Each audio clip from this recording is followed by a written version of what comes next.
TSR study পয়েন্টে সকলকেই স্বাগত। আজকের ভিডিওতে দ্বিতীয় পর্যায়ক্রমিক মূল্যায়ন 2025 সালে চতুর্থ শ্রেণীর পরিবেশ বিজ্ঞান বিষয়ের এক্সের নমুনা প্রশ্নপত্র উত্তর সহ আলোচনা করব। তোমরা সকলেই জানো তোমাদের পরীক্ষায় 30 নম্বর থাকবে, সময় পাবে 1 ঘন্টা। তাহলে প্রশ্ন উত্তরে যাওয়ার আগে সিলেবাসটা দেখে নাও, কি কি পরীক্ষা হবে। আর ভিডিও ভালো লাগলে লাইক, সাবস্ক্রাইব ও বন্ধুদেরকে শেয়ার করে দিও। কি কি পরীক্ষা হবে দেখো। আমাদের আকাশ, প্রকৃতি সম্পর্কে মানুষের অভিজ্ঞতা, জীবিকা ও সম্পদ, এই 3টি অধ্যায় পরীক্ষা হবে। 1-এর দাগ শূন্যস্থান পূরণ করো। এখানে 5টি করতে হবে, প্রতি প্রশ্নের মান 1 করে। 1-এর দাগের ক, পাথরের তৈরি হাতিয়ার প্রথমে ভারী ও ড্যাশ ছিল। উত্তর হবে পাথরের তৈরি হাতিয়ার প্রথমে ভারী ও ধারালো ছিল। খ, আকাশে স্থির তারাটি হলো ড্যাশ। উত্তর হবে আকাশের স্থির তারাটি হলো ধ্রুবতারা। গ, ড্যাশ মেয়েরা ঝুমুর গাইতে গাইতে নাচে। উত্তর হবে আদিবাসী মেয়েরা ঝুমুর গাইতে গাইতে নাচে। ঘ, একটি বিষাক্ত প্রাণী হলো ড্যাশ। উত্তর হবে একটি বিষাক্ত প্রাণী হলো সাপ। নেক্সট কোশ্চেন, পাথরের ধারালো টুকরো দিয়ে মাংস থেকে ড্যাশ ছাড়ানো হতো। উত্তর হবে পাথরের ধারালো টুকরো দিয়ে মাংস থেকে চামড়া ছাড়ানো হতো। নেক্সট কোশ্চেন, বাতাসে সবচেয়ে বেশি থাকে ড্যাশ গ্যাস। উত্তর হবে বাতাসে সবচেয়ে বেশি থাকে নাইট্রোজেন গ্যাস। 2-এর দাগ সঠিক উত্তরটি বেছে নিয়ে লেখো। এখানে 6টি করতে হবে, প্রতি প্রশ্নের মান 1 করে। 2-এর দাগের ক, ইনসেট হলো একটি স্বাভাবিক গ্রহ কৃত্রিম উপগ্রহ। সঠিক উত্তরটি হবে ইনসেট হলো একটি কৃত্রিম উপগ্রহ। খ, সপ্তর্ষি মণ্ডল দেখা যায় উত্তর পূর্ব, দক্ষিণ পূর্ব, উত্তর দক্ষিণ আকাশে। উত্তর হবে সপ্তর্ষি মণ্ডল দেখা যায় উত্তর পূর্ব আকাশে। গ, পরিবেশের সঙ্গে মিশে যাওয়া একটি বর্জ্য পদার্থ হল কাগজ, প্লাস্টিক, পলিথিন। সঠিক উত্তরটি হবে পরিবেশের সঙ্গে মিশে যাওয়া একটি বর্জ্য পদার্থ হল কাগজ। ঘ, আগুনে পুড়িয়ে মাংস খেলে হজমের সুবিধা, অসুবিধা, বদহজম হয়। সঠিক উত্তরটি হবে আগুনে পুড়িয়ে মাংস খেলে হজমের সুবিধা হয়। নেক্সট কোশ্চেন, গম্ভীরা পালা দেখা যায় মালদায়, উত্তর দিনাজপুরে, পূর্ব মেদিনীপুরে।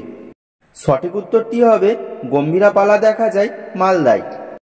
নেক্সট কোশ্চেন, মধ্যপ্রদেশের জঙ্গলে হারিয়ে গেছে বাঘ, চিতা, কুমির। সঠিক উত্তরটি হবে মধ্যপ্রদেশের জঙ্গলে হারিয়ে গেছে চিতা। নেক্সট কোশ্চেন, হাওড়ার ব্রিজ আছে হুগলি, দামোদর, কৃষ্ণা নদীর ওপর। সঠিক উত্তরটি হবে হাওড়ার ব্রিজ আছে হুগলি নদীর উপর। 3-এর দাগ ডান দিকের সঙ্গে বাম দিক মেলাও। এখানে 4 নম্বর থাকবে। বাম দিক ডান দিকটা দেখো। বাম দিক বসন্তকাল, বন্যা আটকানো, গিরি অরণ্য, বাতাসে অবাঞ্ছিত উপাদান। ডান দিক ধোঁয়া, কোকিল, বাঁধ, সিংহ। উত্তরগুলো দেখো। বসন্তকাল উত্তর হবে কোকিল। বন্যা আটকানো উত্তর হবে বাঁধ। গিরি অরণ্য উত্তর হবে সিংহ। বাতাসে অবাঞ্ছিত উপাদান উত্তর হবে ধোঁয়া। 4-এর দাগ সঠিক বাক্যের পাশে টিক চিহ্ন, ভুল বাক্যের পাশে কাটা চিহ্ন দাও। এখানে 2 নম্বর থাকবে। 4-এর দাগের ক, সর্দি কাশি সারাতে তুলসী পাতার রস ব্যবহার করা হয়। উত্তর হবে ঠিক। খ, তাঁতের কাপড়ের জন্য বিখ্যাত হলো ধনেখালি। উত্তর হবে ভুল। গ, যন্ত্রপাতির সময় ও শ্রমকে বাড়িয়ে দেয়। উত্তর হবে ভুল। ঘ, কাজু বাদাম দার্জিলিংয়ে পাওয়া যায়। উত্তর হবে ভুল। 4-এর দাগ একটি বাক্যে উত্তর দাও। এখানে 7টি করতে হবে, প্রতি প্রশ্নের মান 1 করে।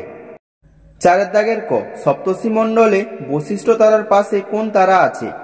উত্তর হবে সপ্তর্ষি মণ্ডলে বশিষ্ঠ তারার পাশে অরুন্ধতী তারা আছে।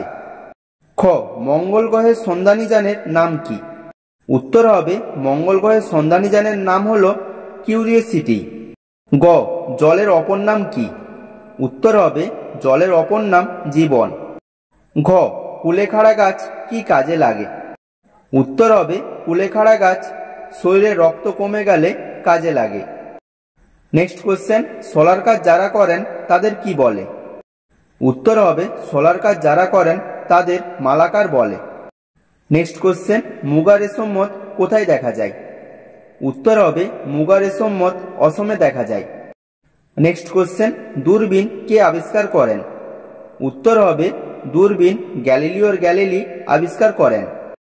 নেক্সট কোশ্চেন, একটি বড় শিল্পের নাম করো। উত্তর হবে একটি বড় শিল্পের নাম হলো জাহাজ তৈরি শিল্প। 5 দাগ, সংক্ষেপে উত্তর দাও। এখানে 3টি করতে হবে, প্রতি প্রশ্নের মান 2 করে।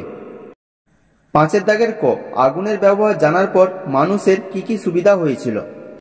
উত্তরটা দেখো, আগুনের ব্যবহার শেখার পর তারা আগুন জেলে ঠান্ডার হাত থেকে বাঁচল, আগুনে খাবার ঝলসে খেতে শুরু করলো এবং আগুন জেলে বন্য পশুদের ভয় দেখিয়ে তাদের হাত থেকে বাঁচতে শিখল।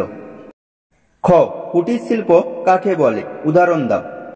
উত্তরটা দেখো, বাড়ির মধ্যে আরো কম জায়গায় নানান জিনিস তৈরি করা হলে তাকে কুটির শিল্প বলা হয়। উদাহরণ, ধূপ বানানো, বাড়িতে জ্যাম জেলি আচার তৈরি করা ইত্যাদি। গ, দূরবীন কি, কত বছর আগে তা আবিষ্কার হয়? উত্তরটা দেখো, অনেক দূরের জিনিসকে কাছে দেখার যন্ত্র হলো দূরবীন। আজ থেকে 400 বছর আগে দূরবীন আবিষ্কার হয়।